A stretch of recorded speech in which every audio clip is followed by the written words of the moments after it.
రాష్ట్ర ప్రభుత్వం ఈ నెల 6వ తేదీ నుంచి జూన్ 12వ తేదీ వరకు 99 రోజుల పాటు ప్రజాపాలన ప్రగతి ప్రణాళికను నిర్వహిస్తోంది. ఈ సందర్భంగా మంత్రి పొంగులేటి మాట్లాడుతూ విద్య, వైద్య రంగాలకు ప్రభుత్వం అగ్రతాంబూలమిస్తోందని తెలిపారు.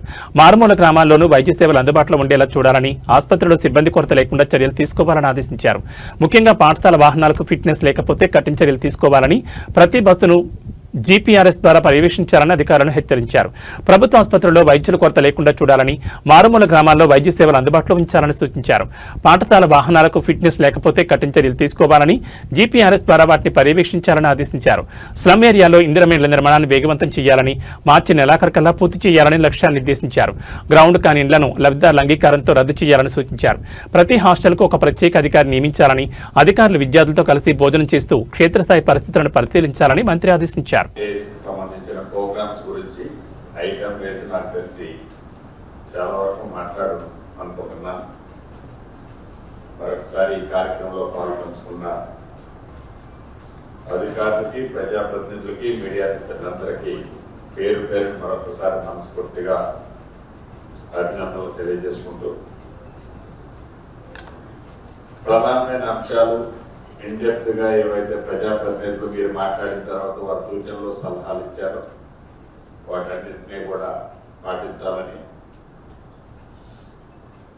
ఏదైతే సూచనలతో పాటు ఈ రాష్ట్ర ప్రభుత్వం ఆలోచన, గౌరవ ముఖ్యమంత్రి గారి ఆలోచన, ఏదైతే ఒక మంచి కార్యక్రమం చేయాలనే తపన ఏదైతే ఉందో ఆ తపన అమలుపరిచే బాధ్యత మీది, మనందరిది. ఆ మంచి కార్యక్రమాలు అమలుపరిచే దాంట్లో ప్రతి ఒక్క అధికారి కూడా శ్రద్ధతో, ఫుల్ ప్లెడ్జ్లో మీ పరిధిలో ఉన్న అన్ని కార్యక్రమాలు చేపడతారని పూర్తిగా ఆశిస్తూ, ఏదైతే రేపు 12వ తారీఖున జరిగే సర్పంచులు కానీ, మున్సిపల్ కౌన్సిలర్లు, వార్డు మెంబర్లు, చైర్మన్లతో కలిసి ఏదైతే ఇందాక వన్డే స్పెషల్ డ్రైవ్ చేసి వాళ్ళకి ట్రైనింగ్ ఇద్దామని అనుకుంటున్నాము. దాంట్లో సర్పంచులకి కనీ విని ఎరిగిన రీతిలో డైరెక్ట్ గా కేంద్ర ప్రభుత్వం నుంచి మన రాష్ట్రానికి రావాల్సిన నిధులు వచ్చాయో, ఇంకా వస్తున్నాయి. ఇప్పుడు ఎంత వచ్చాయో అంతకంటే ఇంకొక 5-10% ఎక్సెస్ కూడా అదనంగా వారి అకౌంట్ లో ఈ 10 రోజులు 15 రోజుల్లో జమ కాబోతున్నాయి.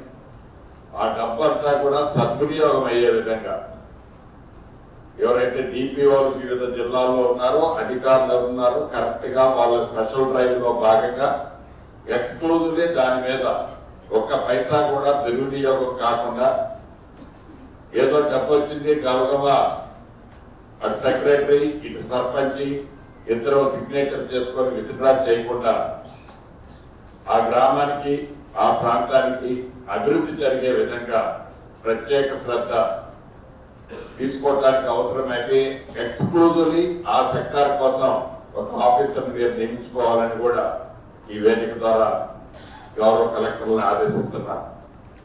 అదే రకంగా వచ్చేది వేసవికాలం, డ్రింకింగ్ వాటర్ సమస్య ఉంటుంది.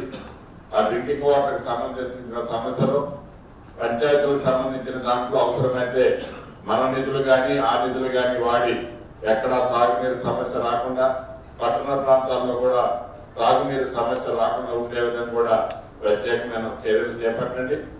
వీటితో పాటు ఇంకా టైం టు టైం ఏవైతే మనం ఒక ప్రణాళిక తయారు చేసుకున్నామో, ఏదైతే మీరు 99 డేస్ కి ఒక మాస్టర్ ప్లాన్ లాగా తయారు చేసుకున్నారో, సమయాన్ని బట్టి అవసరమైతే చిన్న చిన్న కరెక్షన్స్ ఉంటే ఆ కరెక్షన్స్ ని స్టేట్ లెవెల్లో ఏదైనా చేంజెస్ వస్తే అది కమ్యూనికేషన్ చేస్తాము.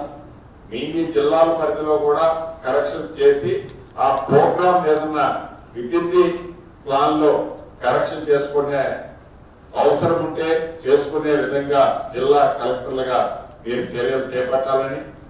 అదే రకంగా మిత్రులు చెప్తున్నారు, ఎప్పుడో 1.5-2 years క్రితం వచ్చిన ప్రయత్నాల్లో కొన్ని మైన్ ఇరిగేషన్ ట్యాంకులు ఇరిగేషన్ శాఖ వారికి ఆదేశిస్తున్నాం.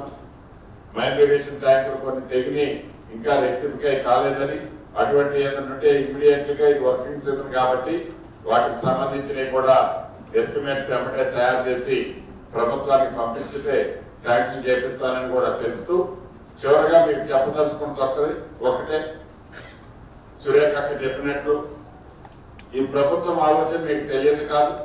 ఈ ఆలోచన ఒక ముఖ్యమంత్రి గారు, ఒక మంత్రులనో, ఒక శాసనసభ్యులనో, ఒక ఎమ్మెల్సీనో, ఒక పార్లమెంట్ సభ్యులనో అనుకుంటే సరిపోదు.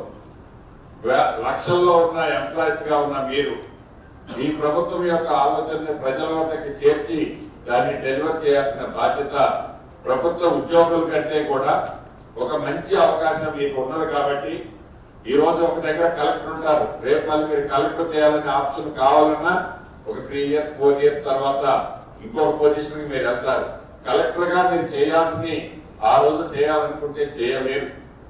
అదే రకంగా మీ కింద ఉన్న అధికారులు కూడా, అదే రకంగా వారి కింద ఉన్న అధికారులు కూడా ఈ ఆపర్చునిటీ ఆప్షన్ ఏదైతే మీకు ఉందో దీన్ని ప్రాపర్ గా యూటిలైజ్ చేసుకొని ప్రజలకు మంచి చేసే దాంట్లో పూర్తిగా మీరు భాగస్వాములు అవ్వాలని మనస్ఫూర్తిగా కోరుకుంటూ మీ అందరి దగ్గర సెలవు తీసుకుంటున్నాను.